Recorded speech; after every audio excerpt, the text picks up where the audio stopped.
So to get started, I want to introduce our head coach from the B.A.A. Running Club, who's going to introduce our high performance coach.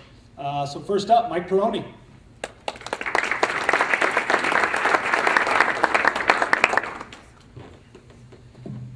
Thank you, Mark. It's great to have another full house. This is our second training clinic. We have another one at the end of March.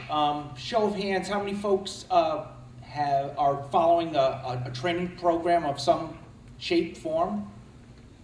Excellent, excellent. As we know, with any endeavor, you need a plan to get from point A to B, and a marathon is no different. So for folks following a training program, that's great. What we'll focus on tonight is how to make some adjustments due to a myriad of factors. As Mark mentioned, the weather hasn't been so great around here, but maybe some other things to think about when you're getting ready for your long runs and maybe adding some other events into your training. We're very fortunate to have Terrence Mahon here. Terrence joined the B.A.A. last fall. He's a decorated athlete himself, 2:13 marathoner. But most importantly, he's heading up our new high performance division here at the B.A.A. He's assembling a team of runners that'll be living and training here in the Boston area. Not just training for the marathon, everything from 800 meters to the marathon. Terrence's background as a coach, working with the likes of Ryan Hall and Dina Castor and a number of Olympic level athletes is really something we're proud to have under the B.A.A. umbrella, and having him at clinics like this and being out on the course himself training on it, so he gets to know where every nook and cranny is, and he can tailor training programs for us to give to you. Is a big part of why we're very excited to have Terrence with us. So without further ado, Coach Terrence.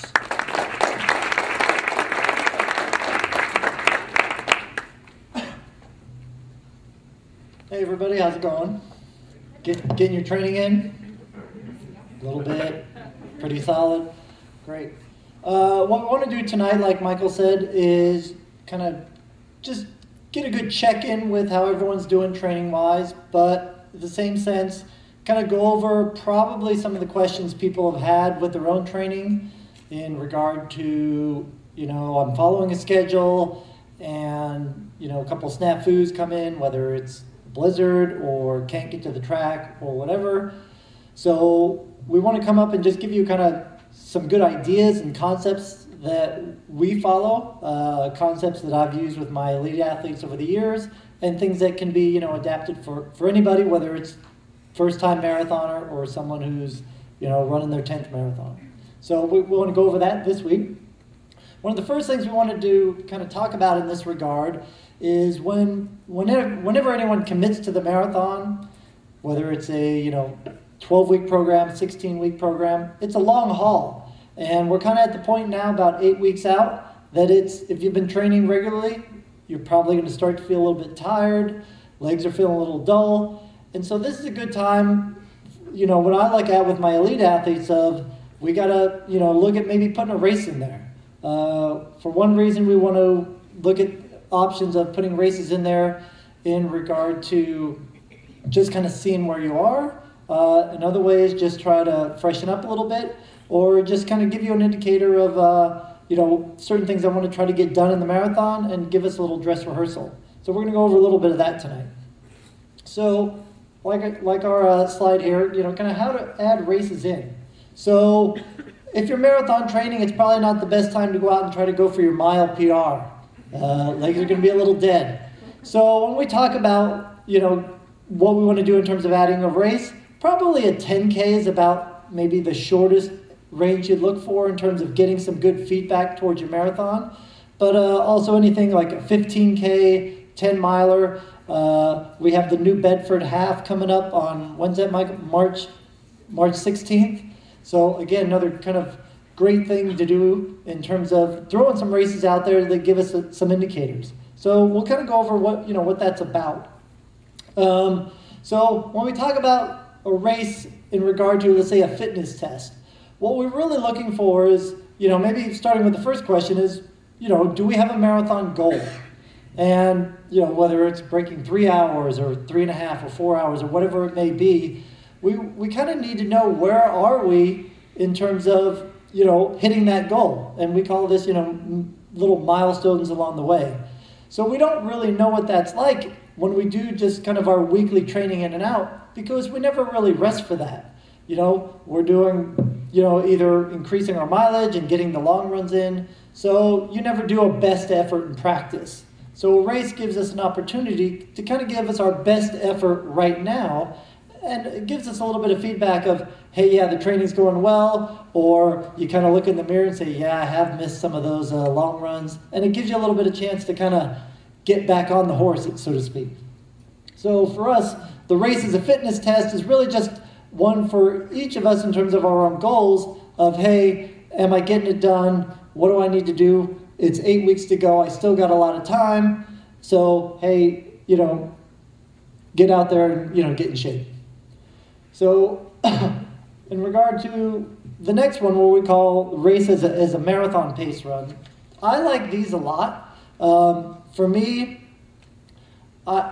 again, because you are training hard, I think it is hard to go out and run really fast relative to your own ability for some of these shorter races, 5Ks and 10Ks.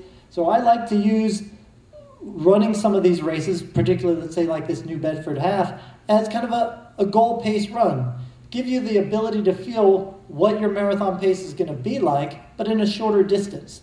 So, if I'm looking to run 8:30 pace for the race, let me go out and run 8:30 pace right now for a half marathon and just see how that feels. How's my body feel? When I finish the race, do I feel like I can carry on a few more miles?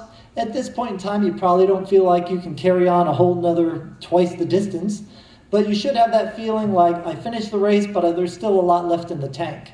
So I use these to give me that ability to do that. If I run the race and say, don't think I could come anywhere close to running more than that, then it's a good little, gut check of, am I kind of chasing the right goal pace? Do I need to maybe back it down? Or, hey, can I push my fitness in the next 6-8 weeks to get up to where that needs to be? So for me, the marathon pace runs in a race situation is a really good one. And then the last one, which for the marathon I'm another big fan of, is running it as a test race, or what I would call is a dress rehearsal. Typically, on the pro side, a pro runner maybe runs 2 marathons a year. Some people run 1 a year. Maybe people who really, recover well could run 3 or 4.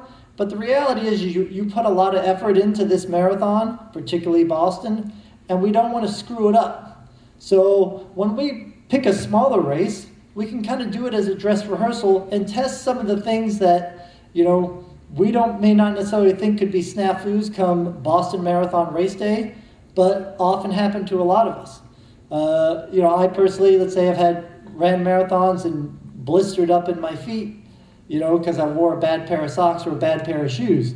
So for me, when we do some of these test races, it can be, you going out there and saying, I think I want to wear this pair of shoes for the marathon.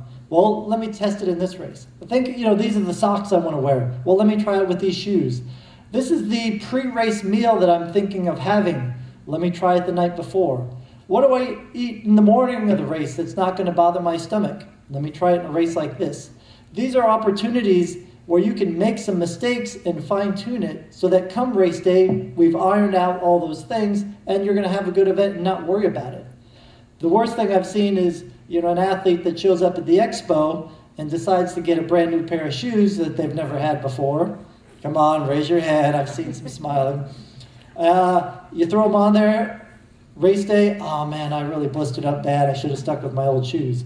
So I think, it's a good way just to kind of lock in the confidence and get everything you need done in these scenarios and not worry about that it ruined the event that you were really putting a lot of effort in to train for. So that's how we kind of use, some of these race scenarios. All right. So any questions on that before we go on to the kind of long runs? No? Everyone good? Great. Okay. So how do we get the most out of our long runs? again, for me, getting the most out of our long runs is kind of like identifying what we're trying to do with them. So initially when we're just getting in shape, it's really just getting your butt out the door, putting in the time on your feet. And that's what a long run's all about. You know, I've never ran further than 6 miles before, so I get out and I run some 6-mile runs, and then they become 8, and they become 10. Eventually I've got to run 26, so I need to kind of start working my way up. So initially, getting the most out of your long runs is really just committing to the long run in your training. So whether that's every week or every other week or every third week, depending on what kind of plan you have, it's really the key element for pretty much every marathoner. So initially, long runs are really just about getting out the door and getting it done. But now when we come to, things like, having to run 26 miles and maybe we have some sort of goal, is how do I pace myself? Because the classic thing I hear from every marathoner, whoever had a bad day, was, I felt great through 10K. I really thought I could hold that pace. And that classic person probably never did any sort of kind of long pace work in the marathon. What I always tell them is, yeah, you better feel great through 10K. You actually better feel great through 13 miles, probably 15. The marathon's not going to start hurting you if you're doing it right, probably till we get to the Newton Hills. So if we haven't learned how to pace ourselves through these long runs and done these sort of dress rehearsals, as we call it, we're going to run in trouble. So the long run now, looking at that in terms of a sort of a simulation and teaching us how to monitor our effort becomes really important.